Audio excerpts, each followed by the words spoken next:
अगर एग्ज़ाम में स्ट्रेस अगर आपको आ रहा है तो वो आपकी गलती है। अगर एग्ज़ाम टफ है तो 5-6 लाख 7 लाख लोग जो दे रहे हैं सबके लिए। यूपीएससी आपको सिर्फ एग्ज़ाम के लिए तैयार नहीं कर रहा है, आपका टेम्परामेंट भी चेक कर रहा है। जब टफ पेपर आता है तो उस वक्त और भी ज़्यादा इंपॉर्टेंट हो जाता है कि हम अपना संतुलन और जो मानसिक इत्मीनान है वो बनाए रखें। जब हम फियर फैक्टर की बात करते हैं या एंजाइटी की बात करते हैं, वो सिर्फ एग्ज़ाम हॉल के लिए हमें अपने आप को ट्रेन नहीं करना है, हमें जीवन के लिए ट्रेन करना है। क्योंकि जब आप सिविल सर्वेंट बन के मैदान में उतरेंगे तो हो सकता है कि वहाँ पे इतना ज़्यादा पॉलिटिकल प्रेशर हो, इतना ज़्यादा सोशल प्रेशर हो कि आप अपने आप को संभालना पाए। 2 चीज़ों पे भरोसा रखना है, एक जो आपका स्टडी मटेरियल है, आपका जो सोर्स है उस पर भरोसा रखना है, और दूसरी चीज़ आपको अपने आप पे भरोसा रखना है। दोनों में से एक भी भरोसा अगर आपका टूटेगा तो दिक्कत हो जाएगी। फर्स्ट रिवीजन अगर आपने 50 दिन में करा है तो मैं ये लेके चलूंगा कि सेकंड रिवीजन लगभग 35-40 दिन में आप कर पाओगे। आपको रिसोर्स नहीं जिताएगी, रिसोर्स पे स्टिक करना जिताएगा। स्पेक्ट्रम पढ़ रहे हैं तो स्पेक्ट्रम पे स्टिक करिए। हिस्ट्री तो वही है, फैक्ट्स वही हैं। अगर किसी कोचिंग इंस्टीट्यूट ने आपको नोट्स बना के दिए हैं तो वो भी स्पेक्ट्रम से या किसी और बुक से बना के दिए। लड़ाई कहाँ पे शुरू होती है? जब आपने पहला क्वेश्चन किया मैथ का, वो हो सकता है वो टफेस्ट क्वेश्चन हो। एक तो है कि एंजाइटी में चले जाएंगे, यार क्वेश्चन नहीं सॉल्व हो रहा। दूसरा, हम उसको ईगो पे ले लेते हैं, यार इस टॉपिक को मैंने प्रैक्टिस करा हुआ है, निकल क्यों नहीं रहा। उसमें हम लगा देंगे 5 से 7 मिनट। 5 से 7 मिनट हमने एक क्वेश्चन पे लगा दिया। ऐसे 3-4 क्वेश्चन आ गए तो आधा घंटा हमारा गया और हमारा क्वेश्चन भी कोई सॉल्व नहीं। आपने मैथ का क्वेश्चन देखा, पहले 20 सेकंड में आपने क्वेश्चन देख लिया, अगले 30 सेकंड या 40 सेकंड में आपने डिसाइड कर लेना कि ये आपसे होगा कि नहीं होगा। 2 घंटे का टाइम से 1 मिनट पहले आप क्वेश्चन नंबर 80 पे पहुंच गए हो तो आपका सीसेट क्लियर।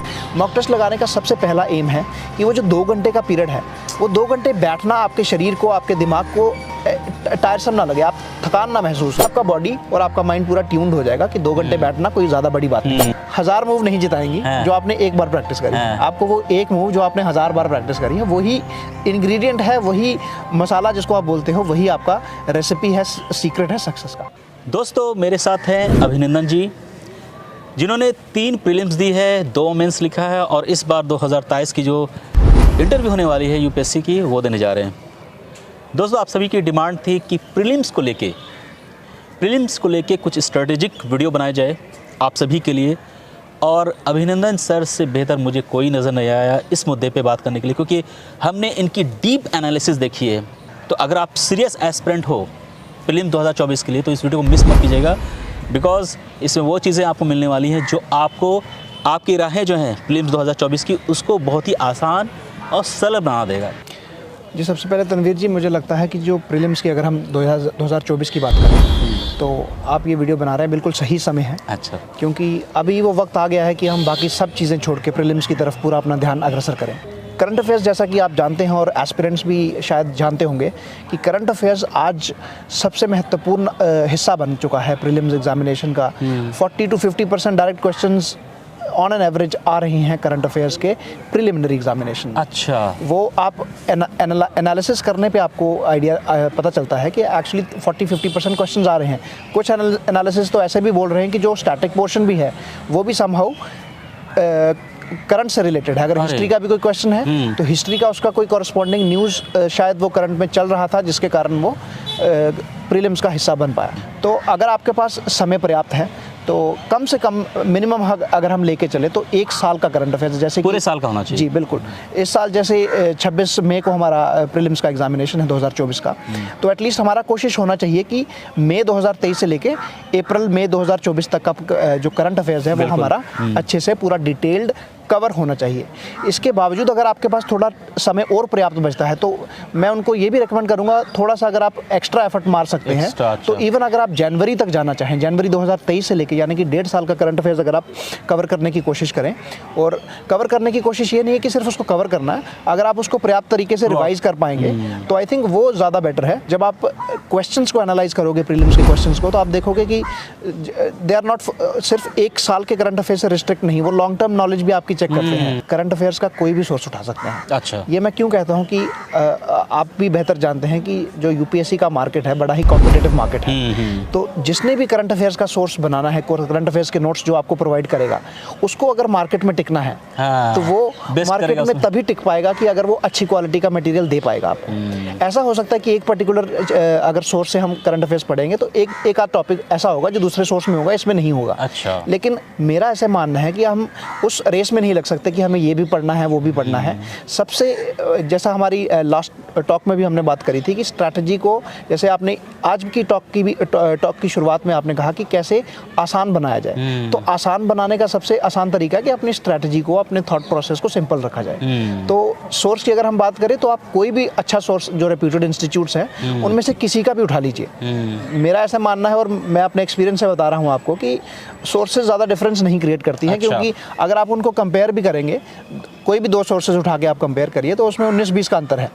तो वो 19-20 के अंतर से आपका लॉन्ग टर्म में एग्जामिनेशन में ज़्यादा दिक्कत नहीं होने वाला। आप विजन को उठा लीजिए, इनसाइट को उठा लीजिए, आइस पार्लियामेंट को उठा लीजिए, कोई भी उठा लीजिए, कोई दिक्कत नहीं है उसमें। But you have to stick. हाँ, एक आपने चयन कर लिया, जैसे आपने बताया कि चयन कर लिया, उसके बाद मुझे 2 चीज़ों पे भरोसा रखना है। एक, जो आपका स्टडी मटेरियल है, आपका जो सोर्स है, उस पर भरोसा रखना है, और दूसरी चीज़ आपको अपने आप पे भरोसा रखना है। अपने आप पे भरोसा रखना है। दोनों में से एक भी भरोसा अगर आपका टूटेगा तो दिक्कत हो जाएगी।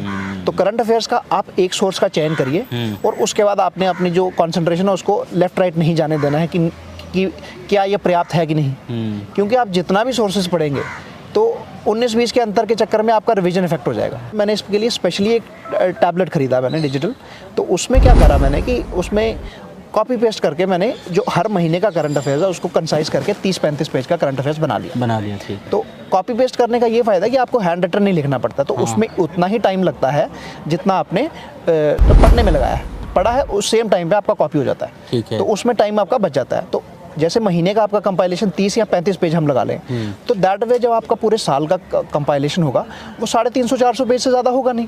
तो आपने जो 2500 पेजों का कंपाइलेशन था उसको आपने रिड्यूस करके 1/5 पे ले आए हैं उसको, 300-350 पेज का। अच्छा। तो जब 350 पेज का पूरे साल का आपका करंट अफेयर्स है तो बच्चे इस बात से शायद एग्री करेंगे कि जो 100 पेज अगर पढ़ने की बात करूं तो मैं लगभग आपको नॉर्मल पेज पे भी तो 5 घंटे में हो जाते हैं कवर।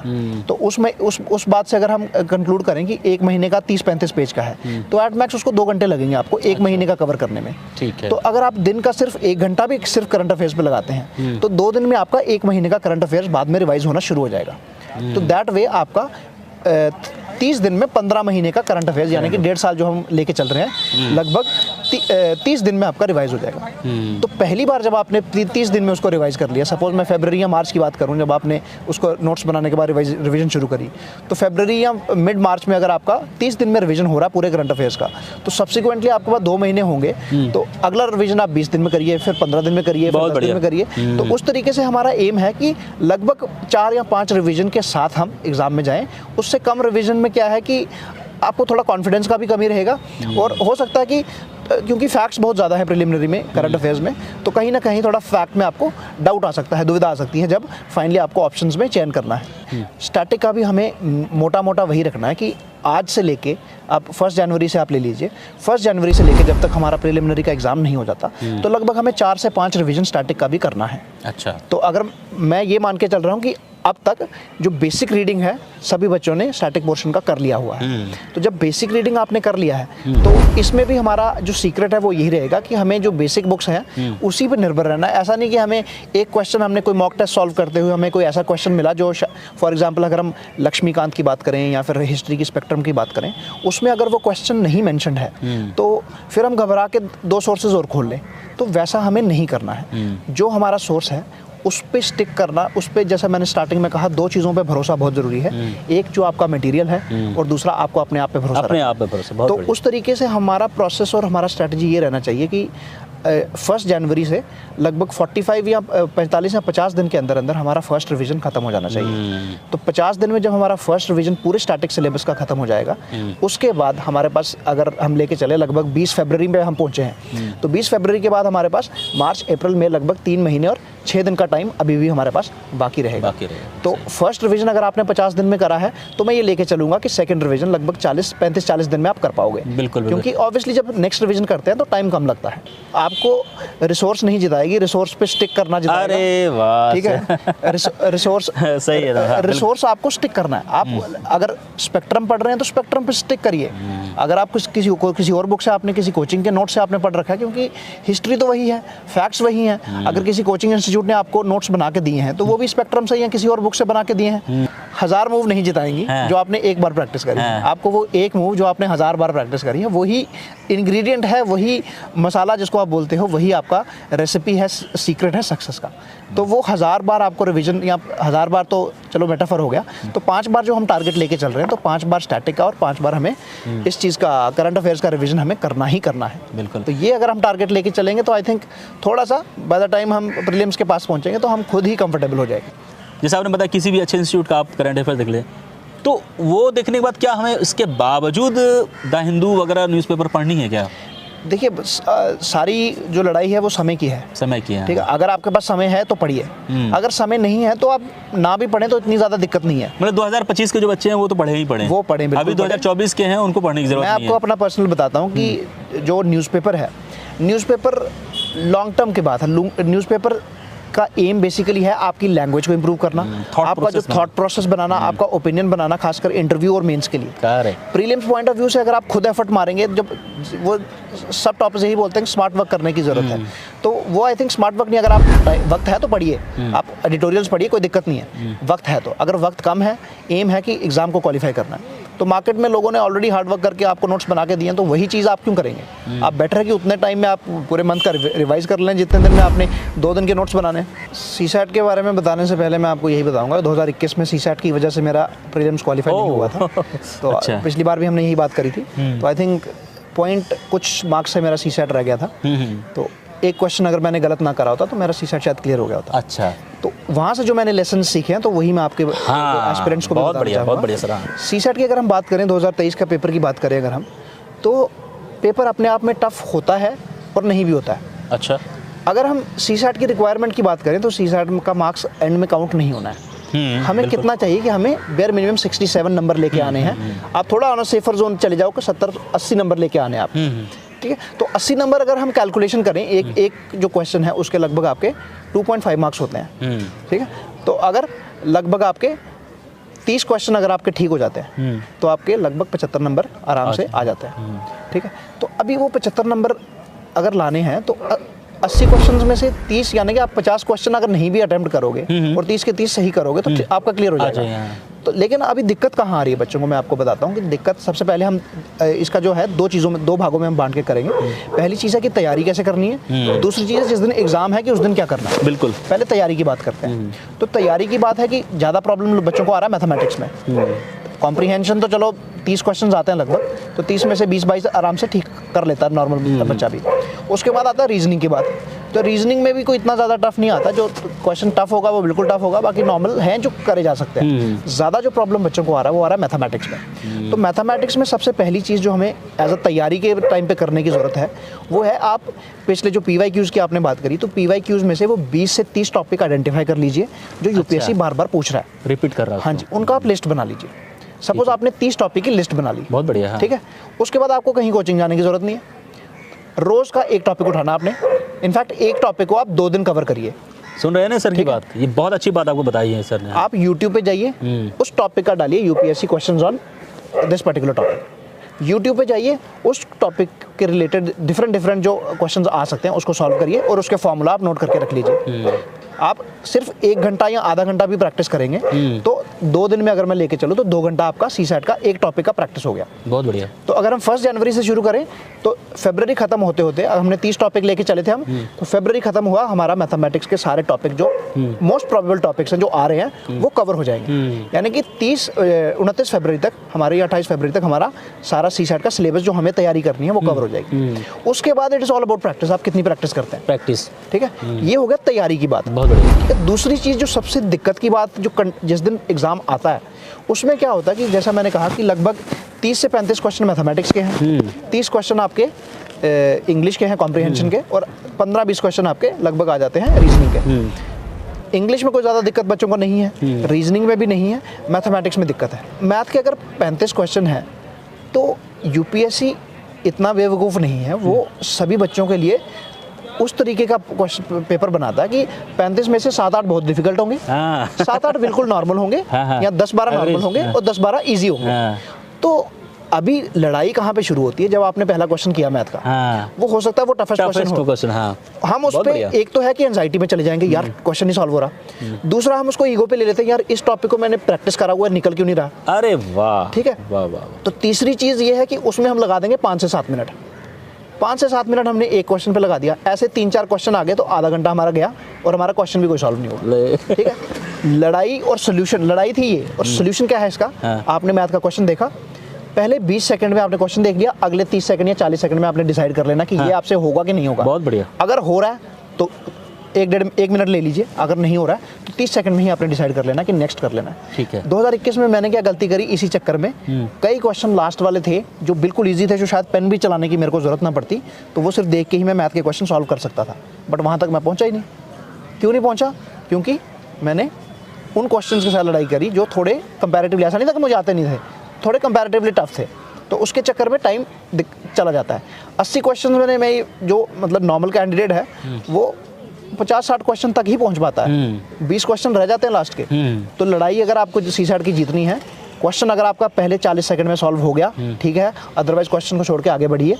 अगर मैं ये आपको लिख के देता हूँ, अगर आप मतलब 1 मिनट पहले, 2 घंटे का टाइम से 1 मिनट पहले आप क्वेश्चन नंबर 80 पे पहुंच गए हो तो आपका सीसैट क्लियर है। सर मैथ्स, ज़्यादातर बच्चों का मैथ्स जो है वीक होता है, तो क्यों ना हम जो कॉम्प्रहेंशन है और रीजनिंग, इन दोनों पे काम करें और उसी से हम पासिंग मार्क्स निकालना है, ऐसा कुछ कर सकते हैं? निकाले जा सकते हैं, लेकिन मैथ को हम छोड़ के नहीं जा सकते। क्योंकि कई बार क्या होता है कि पुराने पेपर्स में हुआ है, शायद 20-21 में या 19 के पेपर में, कि जो कॉम्प्रीहेंशन है वो इतना ज़्यादा लेंथी आ जाता है, तो कई बार आप उसके डिपेंडेंट रहोगे। हाँ। पता है वो भी नहीं हो रहा है। तो मैथ मैं मानता हूँ कि टफ है, लेकिन मैथ अगर आप एनालाइज करो तो 10th लेवल का ही मैथ आता है। 10th तक मैथ सबने पढ़ा हुआ है। ठीक है, आपको वही क्वेश्चन करने जो आपको आते हैं। ठीक है, डर के आपने वो भी नहीं करने जो आपको आते हैं, तो फिर वो जो मुश्किल है वो तो सवाल ही नहीं उठता ना। तो आपने यही प्रोसेस करना। आपने 30-35 टॉपिक आइडेंटिफाई कर लिए। अगर सोचो आपने 30 टॉपिक्स प्रैक्टिस करके गए हैं आप, उस 30 में से अगर 15 टॉपिक आ गए हैं तो 15 क्वेश्चन आपके हो गए।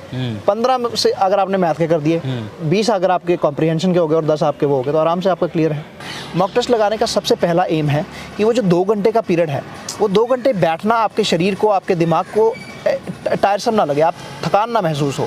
तो लगातार जब आपने 30-35 टेस्ट, आपने मॉक टेस्ट लगा दिए हैं 2-2 घंटे बैठ के, तो सबसे पहला उसका एडवांटेज है कि आपका बॉडी और आपका माइंड पूरा ट्यून्ड हो जाएगा कि 2 घंटे बैठना कोई ज़्यादा बड़ी बात नहीं है। सबसे पहली चीज़। दूसरी चीज़ ये है कि मॉक टेस्ट जब आप लगाना शुरू करते हैं तो उसमें सब्जेक्ट वाइज अप्रोचेस होती हैं। तो पहले सब्जेक्ट होता है, फुल एंड टेस्ट बाद में आते हैं। पहले आपको सब्जेक्ट वाइज स्ट्रैटेजी होती है। सब्जेक्ट वाइज पहले हिस्ट्री का कवर करेंगे, वो हिस्ट्री में मॉडर्न का, फिर एंशिएंट का, फिर मिडिवल का कवर करेंगे।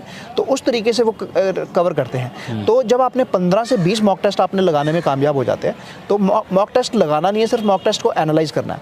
अभी एनालिसिस के 2 पार्ट्स हैं। एक पार्ट है कि आपको टैबुलेटेड फॉर्म में आप पूरा चार्ट बना लीजिए डे के साथ कि ये आपका टेस्ट नंबर 1 था, ये सब्जेक्ट था, इसमें टोटल 100 क्वेश्चन में से 100 क्वेश्चन में से आपने सपोज 90 आपने अटेम्प्ट करे हैं, 90 में से 60 या 50 आपके ठीक हैं, 30 आपके गलत हैं, और टोटल आपके इतने मार्क्स बन रहे हैं।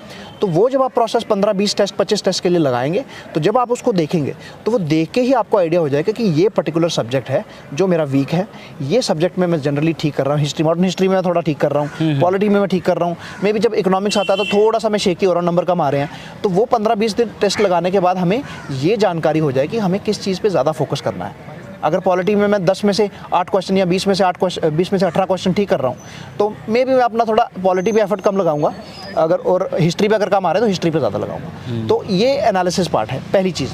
एनालिसिस का दूसरा हिस्सा ये है कि जब आपने टेस्ट लगाया, उसके बाद टेस्ट के पीछे एक्सप्लेनेशन दे रखी होती है। तो टेस्ट लगाने का जो प्रोसेस है वो आपको 1.5-2 घंटे से ज़्यादा नहीं लेगा, लेकिन जो टेस्ट को एनालाइज करना है उसमें कई बार 3-3.5 घंटे लग जाते हैं। तो वो 3-3.5 घंटे टेस्ट लगाने से ज़्यादा इंपॉर्टेंट बन जाता है। फाइनल आप उस नंबर पे अराइव कर पाते हैं कि कितने क्वेश्चंस लगा कर सकते हैं, कितने क्वेश्चन लगा के मैं कंफर्टेबल जोन में पहुंच रहा हूँ। आप हो सकता है कि जब स्टार्टिंग में आप करेंगे तो आप 80 क्वेश्चन करेंगे तो आप शायद 100 नंबर आपका नहीं आ रहा है। हमें अगर अपने आप को सेव करना है तो 100-110 के बीच में एटलीस्ट बेयर मिनिमम टारगेट करके चलना पड़ेगा, क्योंकि 90 के आसपास जा रहा है कट ऑफ, लेकिन यू नेवर नो, कई बार 100 के ऊपर चला गया तो you never know, depending upon the particular year of the exam. Sir 2023 की जो प्रीलिम्स हुई थी आपने दिया और आपने क्रैक भी किया, लेकिन इस बार जो प्रीलिम्स हुई बहुत ही, मतलब मैंने रिव्यू लिया था बहुत बच्चों का कि मतलब डरे हुए थे जी। पहला तो ये डर, दूसरी चीज़ ये है कि एक बच्चे ने बहुत अच्छी बात बोली कि सर हमारी स्टडी ये थी कि मैंने क्वेश्चन पढ़ा और जिस सब्जेक्ट में मुझे लग रहा है कि ये क्वेश्चन इजी हम जल्दी से बना सकते हैं, सबसे पहले मैंने उससे अटेम्प्ट किया। इससे क्या होता है सर कि हमारे कॉन्फिडेंस बन जाते जी। हैं, अच्छे बिल्ड हो जाते हैं। पहले ही क्वेश्चन 2-4 क्वेश्चन गलत कर रहे हैं तो हमारा जो मोरल है वो लो हो जाता है और हमारी परफॉर्मेंस ठीक नहीं होती। सर इसको कैसे देखते हैं आप? देखिए, सबसे पहले जो एग्ज़ाम की रिक्वायरमेंट है, और एग्ज़ाम भी अगर हम छोड़ें तो एग्ज़ाम का पर्पस है कि आपको क्वालिफाई करके एक ऐसी पोजीशन में पहुंचाया जा रहा है जहां पे आपको बड़ी बड़ी जिम्मेदारियां, बड़े ही स्ट्रेसफुल सिचुएशंस आपको हैंडल करनी है। बहुत बढ़िया। तो अगर एग्ज़ाम में स्ट्रेस अगर आपको आ रहा है तो वो आपकी गलती है। अगर एग्ज़ाम टफ है तो 5-6 लाख 7 लाख लोग जो दे रहे हैं सबके लिए टफ सबके लिए टफ, सिर्फ बहुत मेरे बढ़िया, लिए टफ नहीं। बहुत बढ़िया। पहली चीज़। दूसरी चीज़ ये है कि यूपीएससी आपको सिर्फ एग्ज़ाम के लिए तैयार नहीं कर रहा है, आपका टेम्परामेंट भी चेक कर रहा है। एक और चीज़ आपको जो ध्यान में रखनी है, जैसे जब टफ पेपर आता है तो उस वक्त और भी ज़्यादा इंपॉर्टेंट हो जाता है कि हम अपना संतुलन और जो मानसिक इत्मीनान है वो बनाए रखें। बहुत बढ़िया। क्योंकि उस पेपर में, जैसे शायद इस पेपर का जब कट ऑफ आएगा तो आई थिंक वही 80 से 90 के बीच में ही जाएगा। तो 80-90 अगर मैं 90 भी लेके चलूँ तो इफेक्टिवली आपको 45 क्वेश्चन ठीक करने हैं। आपको ऐसा नहीं है कि अगर 100 क्वेश्चन आया हुआ तो 190 तो ठीक करना ही नहीं है आपको, ठीक है ना। तो वो चीज़ आपको थोड़ा सा समझने की ज़रूरत है, थोड़ा सा स्मार्ट वर्क, थोड़ा सा इंटेलिजेंट वर्क, बट उसके साथ साथ आपको अपने जो वो है टेम्परामेंट पे काम करने की। जब हम फियर फैक्टर की बात करते हैं या एंजाइटी की बात करते हैं, वो सिर्फ एग्ज़ाम हॉल के लिए हमें अपने आप को ट्रेन नहीं करना है, हमें जीवन के लिए ट्रेन करना है। क्योंकि जब आप सिविल सर्वेंट बन के मैदान में उतरेंगे तो हो सकता है कि वहाँ पे इतना ज़्यादा पॉलिटिकल प्रेशर हो, इतना ज़्यादा सोशल प्रेशर हो कि आप अपने आप को संभाल ना पाएँ। बहुत बढ़िया। तो फियर फैक्टर की अगर हम बात करें तो आज से ही बच्चों को, जो इनफैक्ट अगर जो पेरेंट्स चाहते हैं कि हमारे बच्चे ना कि सिर्फ सिविल सर्विसेज में, बाकी फील्ड्स में भी जाके अच्छा करें, तो उनको वो जो टेम्परामेंट का प्रोसेस है वो आज ही डेवलप करना पड़ेगा। तो टेम्परामेंट कैसे बिल्डअप होता है? आपको रिजल्ट्स के बारे में कभी सोचना नहीं, ठीक है ना। तो आपको हमेशा प्रोसेस पे फोकस करना। आप काम करे चलो, काम करोगे, पूरी मेहनत से, पूरी शिद्दत से काम करोगे तो वो यूनिवर्स आपको सपोर्ट करेगा ही करेगा। तो आपका फोकस सिर्फ और सिर्फ अगर प्रोसेस पे है तो ये मैं आपको लिख के दे देता हूँ कि आपको फियर फैक्टर होगा ही नहीं।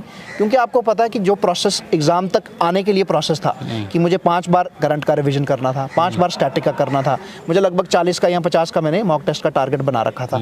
वो अगर मैंने पूरा प्रोसेस पूरा कंफर्टेबली और पूरा इफेक्टिवली कंप्लीट करा है तो ज़्यादा चांसेस हैं कि मेरा हो जाएगा। इसके बावजूद भी अगर नहीं हुआ तो मे भी वो आपका एक ख़राब दिन हो सकता है, बट इससे ज़्यादा आप नहीं कुछ भी कर सकते। आपको हमेशा प्रोसेस पे ही फोकस करना है और प्रोसेस ही आपको जिता के लेके आएगा। अदरवाइज़ अगर आप फियर फैक्टर में आ जाएंगे तो वो एक्चुअली जो फियर फैक्टर की बात है वो आपको प्रीलिम से कई दिन पहले से ही सताना शुरू कर देगा। स्टार्टिंग फ्रॉम 1 जनवरी आपको 45 से 50 दिन के अंदर आपको पहली रिविजन करनी है। सेकेंड, अगर मैं 15 फरवरी लेके चलूँ या 20 फरवरी लेके चलूँ, 20 फरवरी टारगेट बेस करना पड़ेगा। टारगेट बेस करना है। 20 फरवरी तक आपका पहला रिवीजन हो जाना चाहिए। 20 से फिर 20 मार्च तक आपका सेकंड रिवीजन हो जाना चाहिए। उसके बाद 15 अप्रैल तक आपका थर्ड रिवीजन हो जाना चाहिए। 5 मई तक आपका चौथा रिवीजन हो जाना चाहिए। और लास्ट के 20 दिन में, ये बिल्कुल जो बच्चे पढ़ते हैं उनको पता है 20 दिन में रिवीजन करना बहुत आसान है। ठीक है, 20 दिन में पूरा सिलेबस रिवाइज किया जा सकता है। इनफैक्ट लास्ट में 3 दिन में भी पूरा सिलेबस रिवाइज होता है। ठीक है, तो वो 5-6 रिवीजन, 5 का टारगेट आप लेके चलिए कि मिनिमम 5 रिवीजन आपको करने ही करने। और मैं ये यकीन के साथ कह रहा हूँ कि अगर आपने ये प्रोसेस कंप्लीट कर लिया कि आपने करंट अफेयर्स के नोट्स बना लिए और करंट अफेयर्स की 5 रिवीजन कर ली, स्टैटिक आपने 5 बार पढ़ लिया, आपने जितना भी 40 या 50 का टारगेट बनाया मौका वो आपने अचीव कर लिया, इससे ज़्यादा आपको पता है कि कुछ करने की ज़रूरत भी नहीं है और आप कर भी नहीं सकते। जब आपने वो प्रोसेस अचीव कर लिया तो ऑब्वियसली आप एग्ज़ाम हॉल में पहुँचने से पहले ही जीत चुके हो। PYQ इंपॉर्टेंट है क्योंकि हमें थीम्स आइडेंटिफाई करने में हेल्प हो जाता है कि किस अगर हम पॉलिटी की बात करें तो पॉलिटी के किस फील्ड में क्वेश्चन पूछे जा रहे हैं। ज्योग्राफी अगर हम बात करें तो पिछले में ज्योग्राफी, ट्रेडिशनल ज्योग्राफी से क्वेश्चंस बहुत कम थे। तो फिर भी जो हमें बेसिक हमें रेफरेंस और बेसिक पैटर्न लेके, जैसे कि पीछे का अगर हम एनालिसिस करें तो एंशिएंट और मिडिवल के कम क्वेश्चंस आते थे। ऑफ लेट जो रिसेंट पैटर्न्स हैं कि उसमें एंशिएंट और मिडिवल के क्वेश्चंस थोड़े ज़्यादा आने लगे हैं। तो वो आपको पैटर्न समझना है कि कई बार हम पहले शायद मिडिवल को एंशिएंट को छोड़ के भी चले जाया करते थे कुछ बच्चे, तो अब हम वो चीज़ अफोर्ड नहीं कर सकते। तो वो कैसे पता चलेगा? आपको प्रीवियस ईयर क्वेश्चंस, पुराना पैटर्न देखना और देखना कि पुराना पैटर्न चेंज होता हुआ था अभी कहाँ पे पहुंच चुका है। तो अभी इंपॉर्टेंट है कि हम शायद कुछ भी छोड़ के जा नहीं सकते, हमें सारी चीज़ों को एडिक्वेटली कवर करना है। तो उसके साथ आई एम श्योर कि इससे ज़्यादा आपको कॉन्फिडेंस भी आ जाएगा और आप वो जो टेम्परामेंट की बात है वो भी बिल्डअप हो जाएगा कि आपको दिक्कत की कोई ज़रूरत नहीं है। दोस्तों, आई गारंटीड इस तरह की पूरी तरह से एक्सप्लेन करके स्ट्रेटजी प्रीलिम्स के बारे में बताया जा रहा है किसी भी चैनल पे इस तरह की वीडियो आपको नहीं मिलेगी, आई गारंटीड। मैसेज सबसे पहले यही है कि जैसा मैंने कहा, सबसे पहले अपनी सोर्सेज पे विश्वास रखिए। बिल्कुल। दूसरा, अपने आप पे विश्वास रखिए। और तीसरी चीज़ जो हम हर बार बात करते आए हैं कि अपने थॉट प्रोसेस को, अपनी अप्रोच को और अपनी स्ट्रैटेजी को सिंपल रखना है। जो मैंने आज आपको स्ट्रैटेजी बताया वो सुनने में बहुत सिंपल है और करने में उससे भी ज़्यादा सिंपल है। बिल्कुल। लेकिन हम क्या करेंगे कि आधे से ज़्यादा बच्चे जो सुन भी रहे हैं इसको, वो क्या करेंगे कि डिस्पाइट द फैक्ट कि उनको पता है कि एक एक सोर्स उठा के बार बार रिवीजन करना है, वो सोर्सेज भी चेंज करेंगे, वो कॉन्फिडेंस भी लूज़ करेंगे और उसके हिसाब से टाइम भी उनका जाएगा। तो मेरी तरफ से अगर आपको मतलब वन वर्ड एडवाइस अगर मैं आपको दूं, बेयर मिनिमम जितनी कम बुक्स हो सकता है वो रखिए, बेयर मिनिमम करंट अफेयर्स का सोर्सेज रखिए और बेयर मिनिमम करने के बाद मैक्सिमाइज करिए रिविजन को। अगर आप ये मिनिमम और मैक्सिमम फार्मूला आप अपना लेते हैं और अपने थॉट प्रोसेस को सिंपल रखते हैं तो आई एम श्योर कि जो प्रीलिम्स है वो आराम से क्वालिफाई हो जाएगा। हर रोज़ 15 से 20 मिनट या आधा घंटा अपने लिए निकालिए जिसमें आपको पढ़ाई नहीं करनी है। या तो आप म्यूज़िक सुनिए या आप पार्क में शाम को टहलने जाइए, आपको फ़ोन नहीं चलाना है उस वक्त, गाने सुन सकते हैं। तो आपको माइंड को रिलैक्स रखना है। आप एक्सरसाइज कर सकते हैं, योगा कर सकते हैं, रनिंग कर सकते हैं, जिम जा सकते हैं, जो आपको अच्छा लगता है, बट वो आधा घंटा अपने लिए रखें क्योंकि मेंटल वेलबींग आपको बहुत इंपॉर्टेंट लॉन्ग रन में काम आएगा ताकि आपको एंजाइटी ना हो। तो my best wishes to all of you. I am sure अगर आप स्ट्रैटेजी को सिंपल रख के इफेक्टिवली काम करेंगे तो आपको इस एग्ज़ाम को क्लियर करने के लिए, खासकर प्रीलिम्स को क्लियर करने में कोई रोक नहीं सकता। आपने बेस्ट विशेष दे दी हैं बच्चों को 2024 के प्रीलिम्स के लिए, और हमारे चैनल की तरफ से, हमारी तरफ से, नवनीत की तरफ से आपके लिए बेस्ट विशेष है कि 2023 की जो यूपीएससी इंटरव्यू होने वाली है यूपीएससी भवन में, आप उसमें कामयाबी हासिल करें थैंक यू सो मच। और सफलता के जो झंडे हैं गाड़ के इस पर आए। Thank you sir. Already crack कर चुके हैं किसमें sir? Railways management service, IRMS already sir को मिला हुआ है, लेकिन स्टिल होता है ना, जब तक अपॉर्चुनिटी आपके पास है, वक्त है, मौका है, क्यों नहीं उसको और भी ऊंची तक ले जाए जहाँ पे भी, तो सर को और भी रैंक अच्छी करनी है। तो sir all the best and best wishes from us sir. Thank you very much. Thank you so much.